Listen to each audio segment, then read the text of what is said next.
Hi friends, ಎಲ್ಲರೂ ಹೇಗಿದ್ದೀರಾ? ಎಲ್ಲರೂ ಚೆನ್ನಾಗಿದ್ದೀರಾ ಅಂತ ಅಂದ್ಕೊಂಡಿದ್ದೀನಿ. ಇವತ್ತು ನನ್ನ ಮಗಳ ಜೊತೆ ಏನಕ್ಕೆ ವೀಡಿಯೋ ಮಾಡ್ತಾಯಿದ್ದೀನಿ ಅಂದರೆ, ನೋಡಿ, ನಾನು ಮಾಡಿರೋ ತಪ್ಪು ನೀವು ಯಾರೂ ಮಾಡೋಕ್ಕೆ ಹೋಗಬೇಡಿ. ನೋಡಿ, ಅವಳ ಸೈಡ್ದು ಒಂದು ಕೆನ್ನೆ ಊದ್ಕೊಂಡಿದೆ. ಹೋದ ವೀಕ್ದಲ್ಲೂ ಅದು ಊದ್ಕೊಂಡಿತ್ತು. ಬಟ್ ಏನಂದರೆ ನನಗೆ ಗದ್ದಿಗೆ ಆಗಿದೆ ಅಂತ ಅಂದ್ಕೊಂಡು ಸುಮ್ಮನಾದೆ. ಮೊದಲು ಒಂದು ಸರಿ ಡಾಕ್ಟ್ರ್ ಹತ್ರ ಹೋಗಿ ತೋರಿಸ್ಕೊಂಡು ಬಂದಿದ್ದೆ ಅವಳನ್ನ. ಹಲ್ಲು ಉಳ್ಕಾಗಲಿಗೆ ಅವರು ಪೇನ್ ಕಿಲ್ಲರ್ ಸಿರಪ್ ಕೊಟ್ಟರು. ಅದರಿಂದ ಕಡಿಮೆ ಆಗಿತ್ತು. ಊದ್ಕೊಂಡಿರೋದು ಗದ್ದಿಗೆ ಅಂತ ಅಂದ್ಕೊಂಡು ನಾನು ಅದೇ ಗಂಧ ಬರುತ್ತಲ್ಲ ಅದೆಲ್ಲ ಹಾಕಿದೆ, ಕಡಿಮೆ ಆಯಿತು. ಪುನಃ ಮತ್ತೆ ಸ್ಟಾರ್ಟ್ ಆಯಿತು.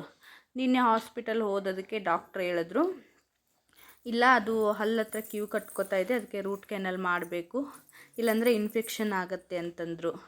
ಅದಕ್ಕೆ ದಯವಿಟ್ಟು ಮಕ್ಕಳಿಗೆ ಯಾರು ಚಾಕ್ಲೇಟ್ ಕೊಡಬೇಡಿ. ನನ್ನ ಮಗನಿಗೇನು ಒಂದಲ್ಲೂ ಉಳುಕಿರಲಿಲ್ಲ. ಬಟ್ ಇವಳಿಗೆ ಹೆಂಗಾಯಿತು ಅಂತ ನನಗೆ ಗೊತ್ತಿಲ್ಲ.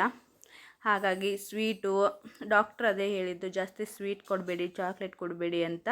ಹಾಗಾಗಿ ಈ ವಿಡಿಯೋ ಮಾಡೋಣ, ಬೇರೆಯವ್ರಿಗೂ ಹೆಲ್ಪ್ ಆಗುತ್ತೆ. ನಾವು ಏನಾಗುತ್ತೆ ಬಿಡು ತಿನ್ನು ಅಂತ ಕೊಡ್ತೀವಿ, ಆಮೇಲೆ ಅನುಭವಿಸೋದು ಮಕ್ಕಳು ತಾನೇ. ಹಾಗಾಗಿ ಇದೊಂದು ಚಿಕ್ಕ ವಿಡಿಯೋ. ಇಷ್ಟವಾದರೆ ಲೈಕ್ ಮಾಡಿ, ಶೇರ್ ಮಾಡಿ, ಕಮೆಂಟ್ ಮಾಡಿ.